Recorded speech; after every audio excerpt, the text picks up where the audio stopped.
Senior صحافی اور تجزیہ کار رؤف کلاسرا کے مطابق میں اس وقت ایک مشکل صورتحال سے دوچار ہوں۔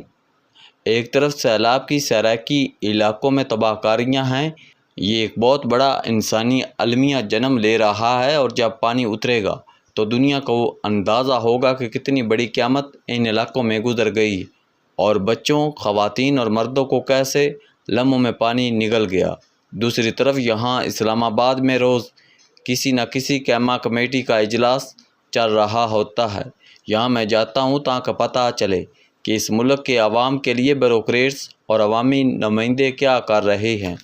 میں سیرابی علاقوں میں خوفناک تباہی کے مناظر سوشل میڈیا اکاؤنٹس اور خبروں کے ذریعے دیکھ اور پڑھ رہا ہوں۔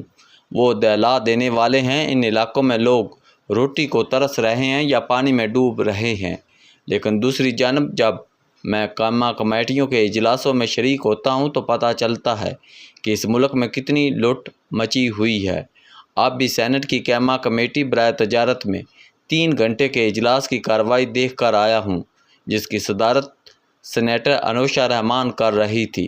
بدھ کے روز سینٹ کی کمیٹی برائے فنانس کا اجلاس تھا، جس کی صدارت سلیم مانڈی والا کر رہے تھے۔ اگرچہ ہمارے ہاں عام تصور یہ ہے کہ سیاستدان نالائق اور کرپٹ ہیں اور موقع ملنے پر 1 ٹکا بھی نہیں چھوڑتے، جبکہ بیوروکریٹس بڑے اچھے ہیں۔ اگر یہ نہ ہوتے تو سیاستدان کب کا ملک کو بیچ کر نکل جاتے۔ ان دونوں باتوں میں کس حد تک سچائی ہے، لیکن تیسری بات بھی اہم ہے جس کا ہمارے ہاں کم لوگوں کو علم ہے، مگر جب لوگوں کو اس کا علم ہوتا ہے کہ بیوروکریسی کیسے اندھا دھند مال بنا رہی ہے، تو اس وقت سیاستدان فرشتے لگنے لگتے ہیں۔ یقینی طور پر سب بیوروکریٹس برے نہیں، بہت سارے اچھے افسران بھی ہیں، لیکن ان کی تعداد آٹے میں نمک برابر ہے۔ اب تو غیر معمولی چھوڑیے، تھوڑا سا مناسب افسر بھی کسی کمیٹی میں اچھی گفتگو کرتا مل جائے یا اپنے محکمے یا وزارت پر اٹھائے گئے سوالات کا مناسب جواب دے کر سینیٹرز اور ایم این ایز کو مطمئن کر سکے تو حیرانی ہوتی ہے۔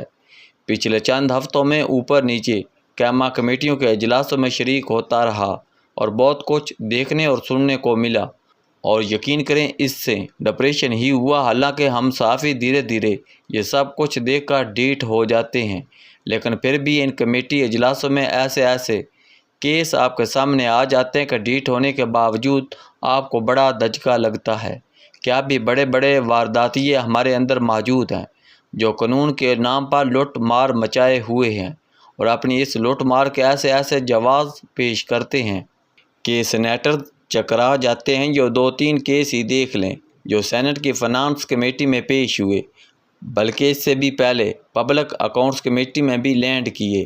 یہ cases security and exchange commission of Pakistan کے چیئرمین اور ان کے 3 کمشنرز کے بارے میں تھے۔ پتہ چلا کہ سیکورٹی اینڈ ایکسچینج کمیشن کے 4 بڑے افسران نے اپنی تنخواہیں خود ہی بڑھا کر 40 کروڑ روپے اناؤنس کے نام پر لے لیے۔ مزے کی بات ہے کہ تنخواہ بڑھا کر انہوں نے کہا کہ ہم یہ تنخواہیں بیک ڈیٹ سے لیں گے، مطلب پچھلے کئی ماہ کی تنخواہیں بھی شامل کر لیں۔ ویسے ان سیکورٹی ایکسچینج کمیشن افسران کو عمران خان کا شکریہ ادا کرنا چاہیے، جنہوں نے جیل سے بیٹھ کر پبلک اکاؤنٹس کمیٹی کے چیئرمین جنید اکبر سے استعفیٰ لے لیا۔ جنید اکبر نے جس دن یہ استعفیٰ دیا، اسی دن پی اے سی کے agenda per in security and exchange commission کے افسران کی قانونی واردات پر بات ہونا تھی، اور پی اے سی ممبران پوری تیاری کے ساتھ آئے ہوئے تھے کہ ہماری چند لاکھ تنخواہ بڑھ جائے تو میڈیا اور عوام واویلا کرنے لگتے ہیں، اور یہاں 40 کروڑ کا بونس صرف 4 افسران نے آپس میں بانٹ لیا۔ لیکن اللہ بھلا کرے عمران خان کا، انہوں نے فرمایا کہ اس کمیٹی کے چیئرمین جو پی ٹی آئی کے جنید اکبر تھے استعفیٰ دے دیں۔ یوں کمیٹی میں اس دن چیئرمین نہ ہوتا تو ان افسران کی بچت ہو گئی اور پی اے سی ہی ختم ہو گئی۔ خیر، پھر سینٹ کی فنانس کمیٹی میں یہی ایشو اٹھا جو انوشا رحمان اور محسن عزیز نے اٹھایا تھا۔ وہاں chairman security and exchange commission Aqib Saeed کا کہنا تھا کہ ہمیں یہ اختیار حکومت نے دے رکھا ہے کہ ہم اپنی تنخواہ اور مراعات کا تعین خود کر سکتے ہیں۔ اس پر فاروق اچنیک صاحب نے بڑی خوبصورت بات کہی کہ حکومت نے اگر آپ کو اتھارٹی دی ہے تو آپ نے اس قانون کا مناسب استعمال کرنا تھا یا اس قانون کا غلط استعمال کرنا تھا کہ 4 افسران 40 کروڑ روپے پچھلی تاریخوں سے لے لیے کہ قانون اجازت دیتا ہے، مطلب آپ کو قانونی اختیار مل جائے تو آپ پورا کھیت اجاڑ دیں گے یا اپنی مراعات میں کوئی مناسب سا اضافہ کریں گے۔ انوشا رحمان نے کہا کہ حکومت کی طرف سے یہ 3 فیڈرل سیکرٹریز فنانس، کامرس اور وزارت قانون اس سیکورٹی اینڈ ایکسچینج کمیشن کے بورڈ کے ممبران ہیں۔ ان کو بورڈ ممبرز بنانے کا مقصد یہی تھا کہ وہ چیئرمین اور کمشنر کو اندھا دھند لوٹ مار کرنے سے روکیں، لیکن پتہ چلا کہ وہ تینوں افسران بھی اس لوٹ مار میں افسران کے ساتھ تھے جن کا کام اس لوٹ مار کو روکنا تھا، وہی اس کا راستہ صاف کر رہے تھے۔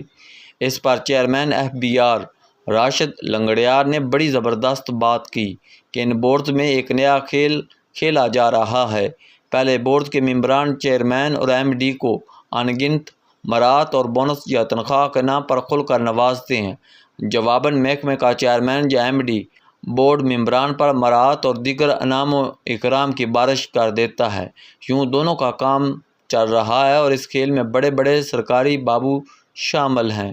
اس اجلاس میں ایک اور انکشاف ہوا کہ اس کمیشن کے افسران کو نوازنے کے لیے سیلری سلپ میں کل 17 کالمز بنائے گئے اور ہر کالم میں الگ الگ لاکھوں کروڑوں روپے شو کرائے گئے۔